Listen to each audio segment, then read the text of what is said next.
کیا تم جانتے ہو بائبل میں وہ کون سی عورت تھی جس نے ایک ظلمی سردار کا سر خود اپنے ہاتھ سے کاٹ دیا اور اپنی قوم کو بچایا؟ اس وقت شہر خوف میں تھا۔ دشمن فوج نے گھیراؤ کر لیا تھا۔ لوگ بھوک اور ڈر سے ٹوٹ چکے تھے۔ سامنے تھا ایک ظالم سردار، طاقتور، مغرور اور کسی پر رحم نہ کرنے والا۔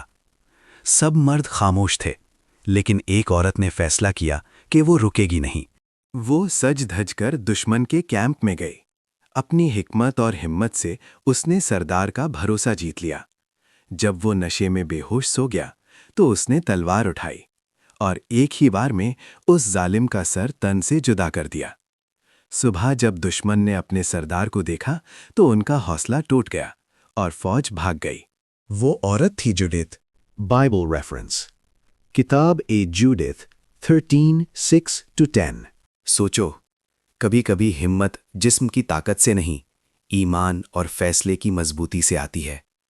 ایک عورت کی ہمت پوری قوم کی نجات بن سکتی ہے۔